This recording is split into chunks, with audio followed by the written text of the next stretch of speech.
Greetings and welcome to the BlastCast. I'm Jarvis, and with me as always is the guy that's testing out my new audio setup. Hopefully it'll work, Lightning Dragon. That's a long one. Yeah. It's not one you want to put on a check anytime soon. No, what we're trying to do here is we're using OBS to record this time instead of TeamSpeak to split out our audio stream. So hopefully I can get a better quality. If it turns out being worse or something by the end of this, I do apologize. We're going to have to see how this comes out. This is really just an experiment.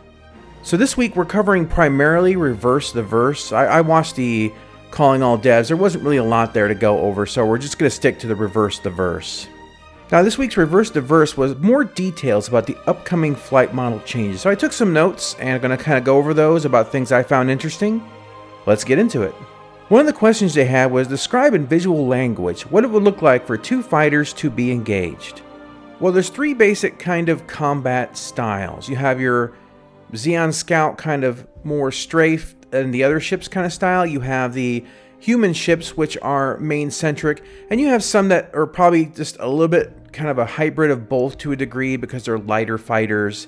I'd imagine be looking at things like the Gladius or the M50, smaller, lighter, faster ships that will probably respond better on the strafe axis than say like a Hornet or something like that because they're lighter. Some ships don't strafe well at all. Now, one of the primary things they're trying to do with this is that ships facing different kinds of ships will have to use different tactics. Once again, this is something we talked about with the adding variation to flight mechanics video. To keep with the theme of World War II in space, and no, that does not mean atmospheric, it just means pacing, this requires a low angular velocity. They did mention a couple things which I thought were easily fixable. They talked about how the Reliant is kind of fiddly in the atmosphere. Now, to me, this is a simple solution. When it hits atmospheric flight, just rotate it so it's like in the current landing position, so the wings are actually horizontal instead of vertical, and change the dynamics of it. The Eclipse is a kind of another one of those ships that falls into that category. They mentioned a while ago that the wings fold out in space and retract in atmosphere. That should be reversed. It really should. It's kind of backwards. They stated that large ships will take real effort to land on planets. And in high-G planets, this can cause issues with flying or even taking off if you're carrying too much cargo. Now, if you go to a terminal and you purchase cargo, and it'll warn you that you're carrying too much to take off, so you may want to back off. But if you're loading by hand, obviously you're not going to get an indicator until you try to take off and quickly kiss the earth. Or you just wouldn't go anywhere. But yeah. It's nice to see that added. This could turn into the Hero Called Jane episode of Firefly where you're throwing all the money out the back and someone makes a clay statue of you. Who knows? Could be fun. As you move up higher in the atmospheric density changes, and this will change the nature and the degrees in which atmosphere affects your flying. I'm very glad there's actually going to be kind of a gradient there. Gravlev is getting a redesign to make them feel more grounded and reliable, more like a jet ski. Maybe they should have said more watered and reliable. Is that a pun? Here's one I'm really excited about. Wheeled ships will be able to do a rolling takeoff and a rolling landing once they get the dynamic in, so those wheels will have a function. Now, for planets with heavier gravity, or maybe you just don't want to wear out your VTOL as much, having the ability to do a rolling takeoff, I think, is an awesome option. More beneficial to the planes that are ships, rather. The ships that have wings and obviously like lifting bodies and everything like that. Yeah, exactly. Now, for those of you who aren't happy with the current way you land ships, where you kind of force your ship down, using the slider for MAV thrusters, you actually can slowly pull it down to the point that it's just below the ability to hold the ship at a level, and it'll slowly descend down until it touches the ground, so I like that a lot. They did state that open doors and holes will not affect the handling when flying in atmosphere. Missing pieces will, and the reason is it takes too much processing power for them to figure out where every bullet hole is, how that affects the aerodynamics. And I think, Lightning, you agree with me. I kind of look at it as shields are kind of like acting as the surface of the ship to a degree. So those kind of holes. That's an easy way to explain it away in lore reasons. Well, like in Star Wars, I remember reading one of the novels, and Han was testing the shields by retracting the landing gear in the Falcon, and he had the shields up to full power. And when he shut off the lifts or whatever, the grab lever, whatever keeps the ships up, it would bounce on the shields, and that's how he tested if the shields are working properly. That's another reason that Star Wars ships with weird shapes can fly in atmosphere. They create a pseudo-aerodynamic shape using those shields. A true velocity indicator is going to be added, so if you're drifting sideways, you're not just going to see the speed you're moving forward, but actually your total speed. Fantastic. For an actual turn dogfight style, fighters will need to slow down. Now, this is an interesting dynamic, because if you do want that turn dogfighting, or if you're in let's say an asteroid field, you're not going to want to go full tilt. Well, you can, but that risk is on you. Now, for cruise fighting, when you get to the top speeds, things work differently. And this is where I think some of the larger ships, if they obviously are going to have slower acceleration, but it might be wise for them to go ahead and get it up to that upper end in the cruise. And the reason is that it would reduce the ability of a fighter to change its vectors effectively or quickly, making turrets have a much easier time of acquiring or hitting that target. So I'm kind of curious to see how this plays out, and how a fighter would also have to deal with a larger target while at those top speeds. I think at that level, when it deals with large targets, you're going to see them want to come in fast and do long, like for example, decoupled slide past passes, and using their mavs to change their vectors just a little bit to avoid incoming fire and kind of keep going past them and make big sweeping passes like that. I don't know. We'll see what happens. It sounds really interesting. Depending on how they do the flight, there's a couple ways you could do it. If they just limit your mavs on your speed, then going just straight in, I mean, you're just going to be an easy target to be blasted. If they do it more of an acceleration type thing, which is what they've been talking about, after you're done accelerating to your certain speed and you would kick it into decoupled mode or something, then you could be going quick and then going like slightly to the left or slightly up or slightly down or something, based on however powerful your engines are, your thrusters. So you could kind of do it differently, but I think a fighter going head on against a large enough ship is always going to be bad news bears. So if you're in one of those larger ships, the best bet you can probably have is just open up with your throttle and just punch it as fast as possible. Because if you limit the maneuvering that the fighter can do, you give yourself better options, and it makes you a more stable platform to fire back at. Another factor too on top of that, like talk about a little bit of a natural balancing. As you're flying faster, you can't change vectors as quickly, which means, of course, missile gameplay gets more dangerous at those high speeds.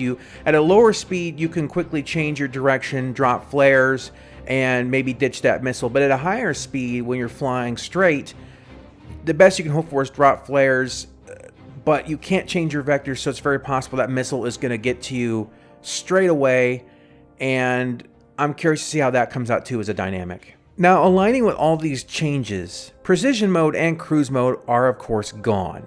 Ship masses are going to be reworked and updated. A lot of the data you see on the ship stats pages are not correct, but anyone who's been following Star Citizen for any length of time knows the ship stat pages are not very reliable. They're pretty much wrong 100% of the time. Yeah, pretty close. The Btol mode and your landing gears are going to be separated from one another, so no more if you need to have the engines pointed down, suddenly your landing gear pop out. They're also working on the development of the Constellation and Aurora fans, treating them as a special kind of thruster.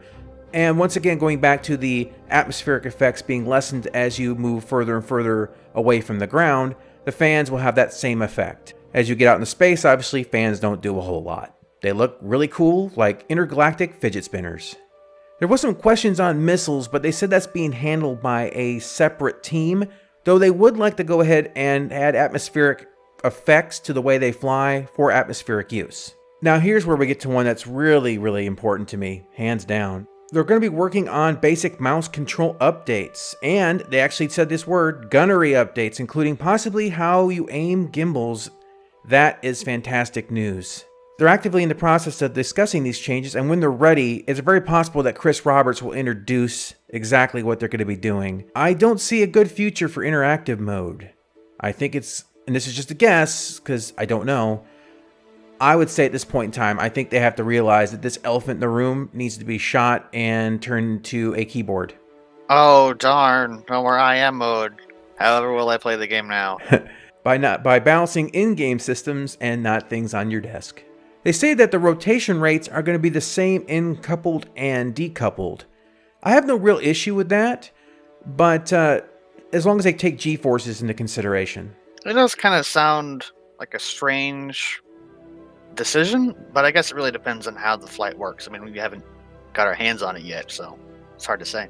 Yeah, I expect all this stuff to be tweaked and to be played around with and to be adjusted. They're not going to get it right the first time. There's going to be a lot of things that have to change, and but they're moving in the right direction.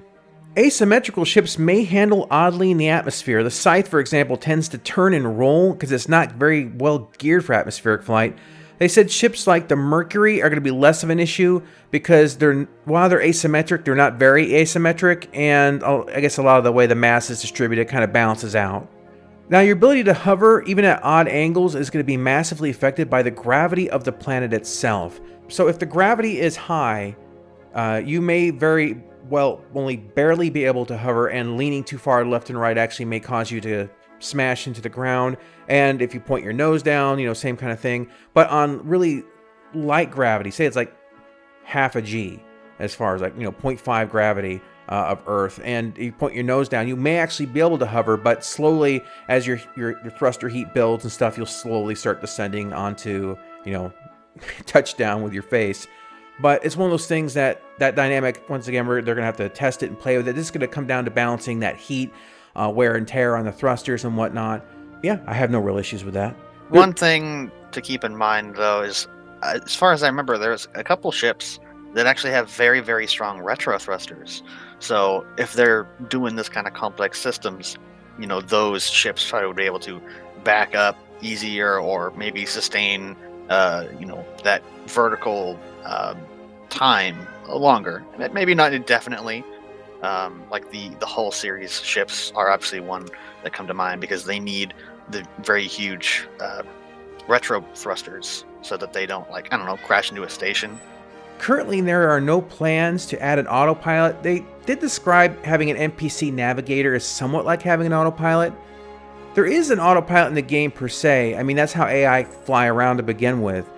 Also, when you do the automated landings, same kind of thing. And they brought up a possibility maybe that when you're leaving the inside of a ship like an Idris, an automated takeoff. I think that's a good idea because some of those ships just barely fit. I don't think any Idris owner wants to be picking ship debris out of the ceiling of the hangar.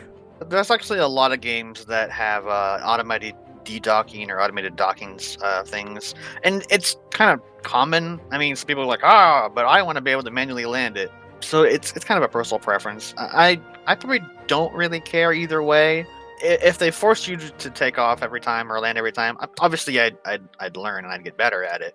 But at the same time, I'm probably not really going to care if it's an automated sequence. Yeah, and in case of an emergency, you go back to thinking like Battlestar Galactica, where you just run in fast, hard, and manual, and just skidding on the on the runway inside, trying to get in quick for a fast jump or whatever. I could see the manual still being very much an option, a riskier option, but an option nonetheless. Now, someone asked if we're going to have saved control presets. This is something I really hope for.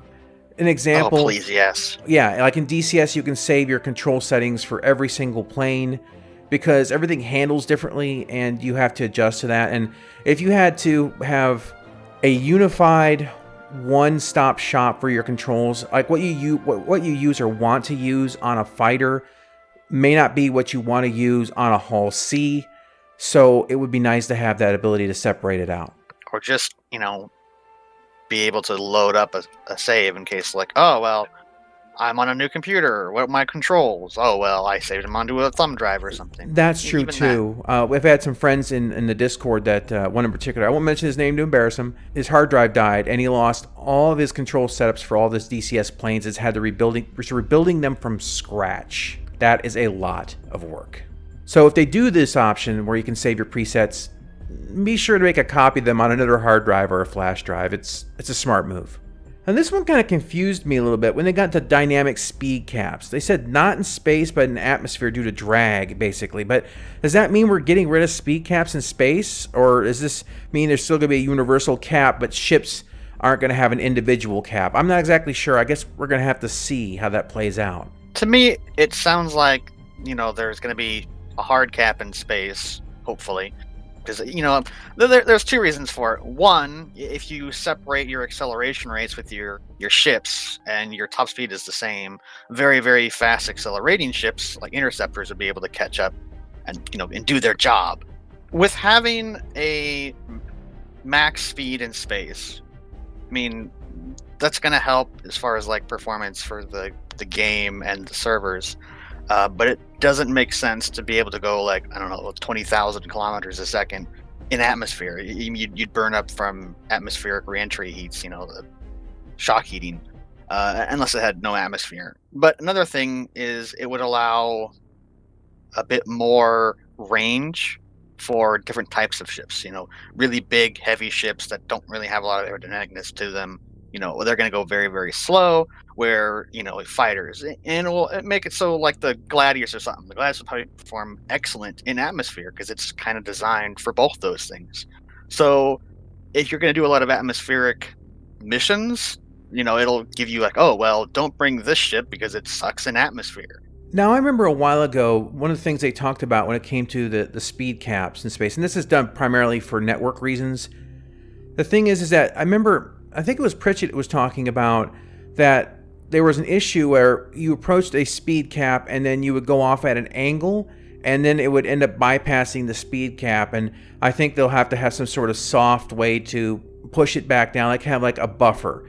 Like let's say that the speed cap's 1,000, but the buffer is like 1,100. And then like if you go over that by going off at an angle, the game will slowly push you back. And then once again, this isn't because we want speed caps in space. It's because they're trying to make sure that their network code can handle everything. And I think it's a limitation that we can all accept because that way we can all play together.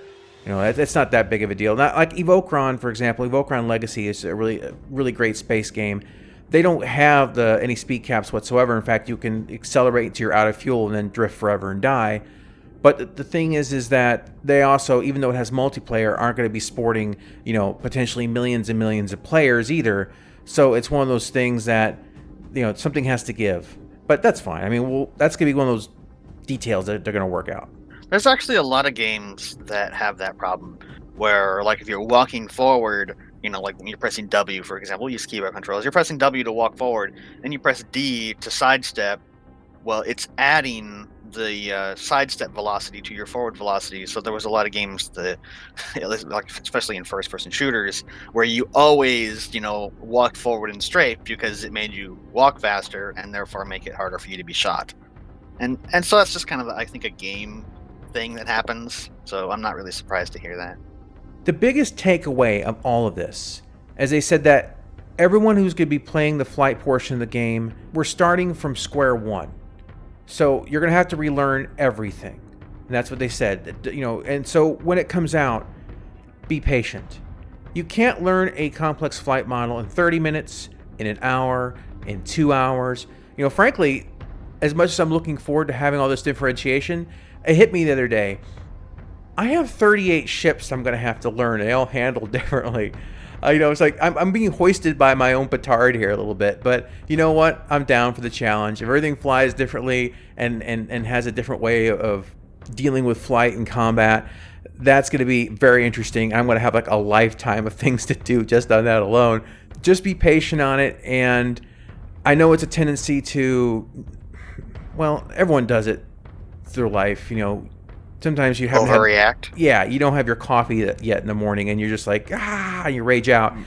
And then when you're landing on the planets for the first time in this new model, go slow, because otherwise you're going to be the whatever moon's newest crater. Later on this week, we are going to go ahead and continue our initial impressions video with Landinar, and then we'll capstone it off the week after with a final thoughts as far as the development of it goes. And this weekend, once again, dipping back into Arma, where, well, our goal is to eat as many bullets as possible, and once again, one we're proudly succeeding in. Yeah, it's funny because after we played that, I started playing a lot of it online with a bunch of friends, and so I'm so much better at the game now. Oh yeah. But we're still releasing the Arma campaign, the Apex campaign. Yeah, And exactly. it's like we were so bad. Oh, It's yeah. kind of funny to watch. Oh yeah, absolutely. Like I was on that online server with you as well, and I was actually running around a town with a handgun shooting people from corner to corner. And it's like, yeah, this is definitely, I'm doing better than I was during these videos. But that's the learning process. That's when you have a game that has a kind of depth to it, you can watch yourself progress. And lastly, I want to thank everyone for the really positive response we've had for the projectile problem video. I think a lot of you have understood it and get the idea of what we're trying to say. And MHE did a really great job. And thanks for reading his document and taking the time. All right, everyone, well, that's about it for this week's BlastCast. As always, leave your comments down below, and we will catch you on the next one. Bye-bye, everybody.